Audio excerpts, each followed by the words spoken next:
تحریک انصاف کا مستقبل اتنا روشن ہے کہ آپ سوچ نہیں سکتے ہیں.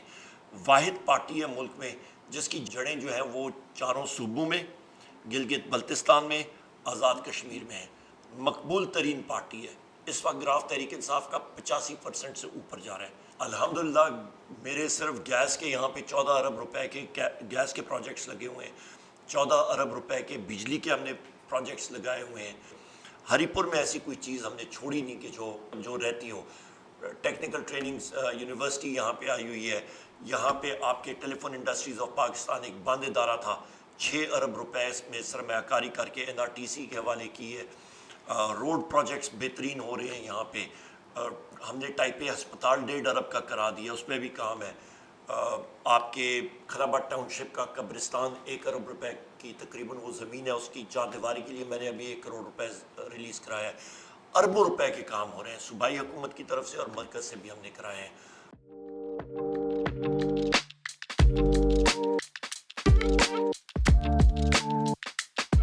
بسم اللہ الرحمن الرحیم. آج ہمارے ساتھ موجود ہیں عمر ایوب خان صاحب، جو کہ سابقہ وفاقی وزیر ہیں تحریک انصاف کے. بہت شکریہ سر، آپ نے اپنے قیمتی وقت میں سے وقت دیا. بہت شکریہ.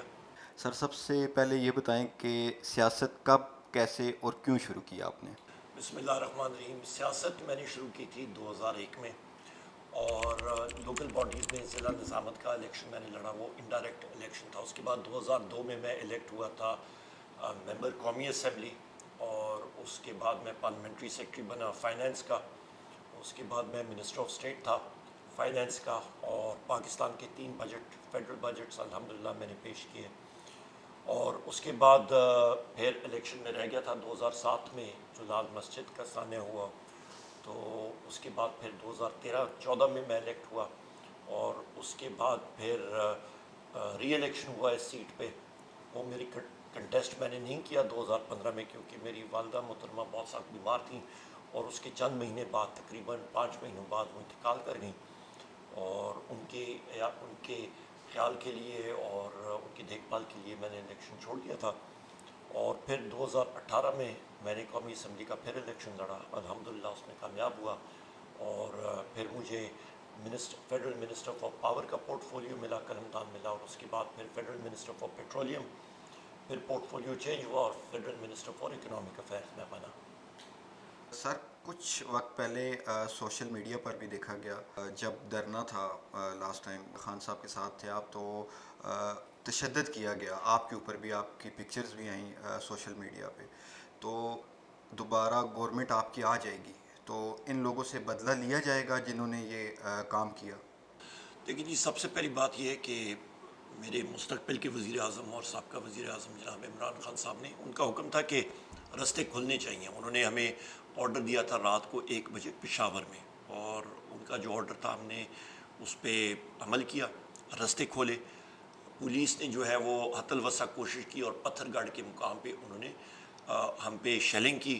شیل لگے میرے ساتھیوں کو، مجھے، اور پھر انہوں نے گھیر کے لاٹھی چارج کیا. اس وقت تک میں اکیلا ہی رہ گیا تھا، اور انہوں نے کافی تیز بہت زیادہ لاٹھی چارج کیا. وہ صاحب پر الحمدللہ پیچھے نہیں ہٹے، اور رستہ ہم نے کھلوایا پتھر گڑھ کا، اور قافلے کو رواں دواں کیا اسلام آباد کی طرف. بدلے کا نہیں، قانونی کارروائی. آج بھی ہیئرنگ ہوئی تھی، آج بھی عدالت کے ذریعے ہم لوگ کیس کی پیروی کر رہے ہیں. اور جو پولیس افسران بشمول انٹیریئر منسٹر رانا ثناء اللہ، اس وقت کا IG پولیس، اس وقت کے DIG پولیس، اس وقت کے DPO، DSP اور SHO کے خلاف ہم نے قانونی کارروائی انشاءاللہ کرنی ہے.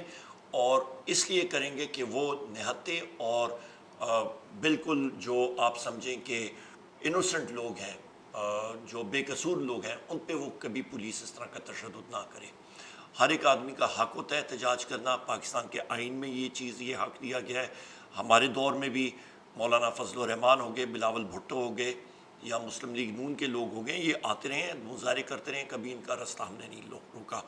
آپ کو یاد ہوگا جو بلاول بھٹو جب آئے تھے اسلام آباد، آپ کے پیٹرول کی قیمت میں 4 روپے کا اضافہ ہوا تھا، تو انہوں نے آ کے وہ اپنی کانپنے ٹانگنے والی تقریر جو ہے وہاں پہ جھاڑی تھی. ان کا تو رستہ ہم نے نہیں روکا تھا. تو یہ ہے فرق ایک جمہوری حکومت میں اور ایک غیر جمہوری حکومت میں. مخالفین تنقید بھی کرتے ہیں آپ کے اوپر، تو کیسے برداشت کر لیتے ہیں؟ تعمیری تنقید ہے تو ضرور کریں. لوگ جو ہیں وہ فائنل جج ہوتے ہیں, ووٹ دیتے ہیں, کامیاب کرتے ہیں, کامیاب ہوتے ہیں. سر آپ کیا سمجھتے ہیں کہ تحریک انصاف کا مستقبل کیا ہوگا؟ تحریک انصاف کا مستقبل اتنا روشن ہے کہ آپ سوچ نہیں سکتے ہیں. واحد پارٹی ہے ملک میں جس کی جڑیں جو ہیں وہ چاروں صوبوں میں, گلگت بلتستان میں, آزاد کشمیر میں ہے. مقبول ترین پارٹی ہے. اس وقت گراف تحریک انصاف کا 85% سے اوپر جا رہا ہے. ابھی بھی میرا ایک جلسہ تھا ایک گاؤں میں, وہاں سے ہو کے آ رہا ہوں. انشاءاللہ کلین سویپ ہوگا, آپ دیکھیں گے. اگر کمپیریزن کیا جائے نواز شریف یا آصف علی زرداری؟ صرف عمران خان. جو موجودہ صورتحال ہے, خان صاحب نے کچھ بیان دیے, اس کے بعد جو آپ کے مخالفین ہیں انہوں نے ان کو توڑ موڑ کے پیش کیا, تو آپ کیا کہتے ہیں کہ اس سے خان صاحب نااہلی کی طرف تو نہیں جائیں گے؟ نہیں, بالکل نہیں. عمران خان صاحب ایک بین الاقوامی لیڈر ہیں, ایک نیشنل لیڈر ہیں. کوئی وجہ نہیں کہ ان کو -1 کرنے کی کوشش ضرور کریں گے, پر میرا رب جو ہے وہ انشاءاللہ تعالی ہمیشہ عمران خان صاحب کی ان کو غیبانہ اس لیے سپورٹ ہوتی ہے, رب کی طرف سے ہوتی ہے, کیونکہ وہ حق اور سچ کی بات کرتے ہیں. جو شخص جو رب اور جو حق اور سچ کی بات کرتا ہے, رب العزت اس کی غیبانہ طور پہ وہ مدد کرتے ہیں. لوگوں کی آواز پہ, لب پہ یہ بات آئی ہوئی ہے, عمران خان اور تحریک انصاف, اور کامیابی ہوگی انشاءاللہ. اگلے الیکشن کے لیے آپ کی پارٹی کی کوئی حکمت عملی تیار کی ہوئی ہو؟ بالکل گراس روٹس لیول تک, زمینی حقائق کو مد نظر تک دیکھتے ہوئے ہم لوگ گراس روٹس لیول تک پہنچے ہوئے ہیں. تنظیمیں نو کر رہے ہیں, مختلف جگہوں میں پورے پاکستان میں کر رہے ہیں, اور بڑی تیزی کے ساتھ کر رہے ہیں. ولیج کاؤنسل لیول تک, بلاک کوڈ لیول تک ہم لوگ گئے ہوئے ہیں, اور کامیابی ہوگی انشاءاللہ. آنے والے وقت میں اگر آپ کامیاب ہو جاتے ہیں تو اپنے علاقے کے لیے کیا پروجیکٹ آپ نے سوچے ہوئے ہوں کہ آپ کریں گے؟ بڑی اچھی بات ہے. الحمدللہ میرے صرف گیس کے یہاں پہ 14 ارب روپے کے گیس کے پروجیکٹس لگے ہوئے ہیں. 14 ارب روپے کے بجلی کے ہم نے پروجیکٹس لگائے ہوئے ہیں. الحمدللہ میرے دوسرے بھائی ہیں, ارشد ایوب خان, اکبر ایوب خان, وہ بھی ممبرز ہیں, تو ہماری پوری ٹیم کام کرتی ہے. ہری پور میں ایسی کوئی چیز ہم نے چھوڑی نہیں کہ جو مطلب جو رہتی ہو. ٹیکنیکل ٹریننگ یونیورسٹی یہاں پہ آئی ہوئی ہے. یہاں پہ آپ کے ٹیلی فون انڈسٹریز آف پاکستان ایک بند ادارہ تھا, 6 ارب روپے اس میں سرمایہ کاری کر کے NRTC کے حوالے کی ہے. روڈ پروجیکٹس بہترین ہو رہے ہیں یہاں پہ. ہم نے ٹائپ اے ہسپتال 1.5 ارب کا کرا دیا, اس پہ بھی کام ہے. آپ کے خرابات ٹاؤن شپ کا قبرستان 1 ارب روپے کی تقریباً وہ زمین ہے, اس کی 4 دیواری کے لیے میں نے ابھی 1 کروڑ روپے ریلیز کرایا ہے. اربوں روپے کے کام ہو رہے ہیں صوبائی حکومت کی طرف سے, اور مرکز سے بھی ہم نے کرائے ہیں. انڈسٹریل اسٹیٹ یہاں پہ بہت اچھے طریقے سے چل رہا ہے. ایسی کوئی چیز رہتی نہیں ہے جو مطلب آپ سوچ سکیں. روڈز پہنچ کے دور دراز علاقے تک بنیادی سہولیات جہاں پہ کوئی لوگ سوچ بھی نہیں سکتے تھے, وہاں پہ گیس اور بجلی ہم نے پہنچائی ہوئی ہے, اور روڈز پہنچی ہوئی ہیں.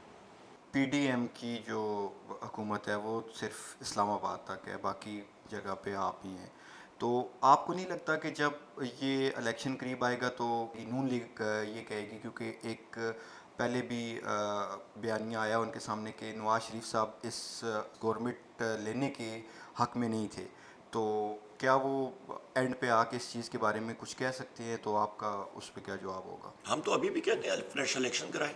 جو پارٹی آتی ہے الف بے پہ, جو پارٹی آتی ہے جس کو عوام کا مینڈیٹ ملتا ہے وہ حکومت کرے. کیونکہ اس وقت آپ کا بجلی کا بل, آج میرے پاس میرا پبلک ڈے ہوتا ہے تو میرے پاس ایک صاحب آئے, 1.5 لاکھ روپے ان کا بجلی کا بل آیا تھا. وہ سر پکڑ کے بیٹھا ہوا تھا, میں کیا کروں. فیول پرائس ایڈجسٹمنٹس اس پہ لگی تھی. خود آپ اندازہ لگا لیں کہ ان حالات میں ماں سوا الیکشن کے اور اقتصادی جو امور ہیں وہ اس حکومت, امپورٹڈ حکومت کی کنٹرول میں نہیں رہے. فریش حکومت آئے گی, الیکشن ہوں گے تو تب ہوگا. اچھا, آپ اپنی جو یوتھ ہے, جو نوجوان ہیں, ان کے لیے کوئی پیغام دینا چاہیں؟ باہر نکلیں, اپنے آپ کو آرگنائز کریں, پاکستان تحریک انصاف کے لیے اپنے محلے میں, گلیوں میں, گھروں میں محنت کریں, لوگوں کو قائل کریں کہ وہ پاکستان تحریک انصاف کو کامیاب کریں, عمران خان صاحب کو کامیاب کریں. یہ اپنے لیے نہیں, اپنے ملک کے مستقبل کے لیے. اگین تھینکس, آپ نے اپنے قیمتی وقت میں سے وقت نکالا. بہت شکریہ, تھینک یو ویری مچ. چلو ٹھیک ہے, بہت بہت شکریہ. شکریہ.